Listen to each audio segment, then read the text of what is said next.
2000 también, que siempre ha habido chorros, maquiavelos y estafados, contentos y amargados, valores y doblez, pero que el siglo XX es un despliegue de maldad insolente, ya no hay quien lo niegue.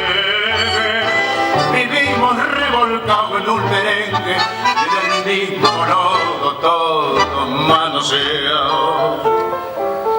Hoy resulta que es lo mismo ser derecho que traído, ignorante, sabio, chorro, generoso, estafador, todo es igual, nada es mejor, lo mismo un burro que un gran profesor, no hay aplazación ni calofón, los inmorales nos han igualado.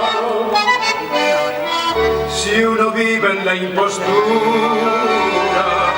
y otro roba en su ambición, da lo mismo que si es cura, colchonero, rey de bando, caraduro, polizón.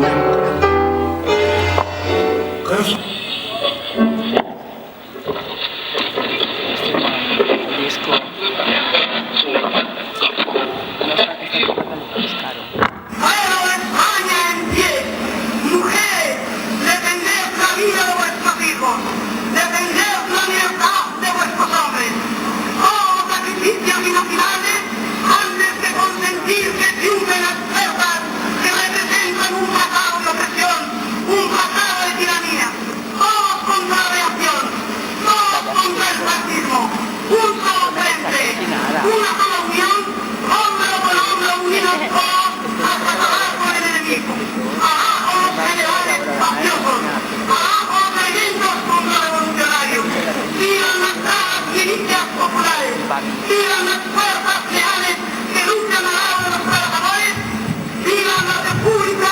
¡Viva la democracia! ¡Abajo el fascismo!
Respires por però scrius la memòria, dona.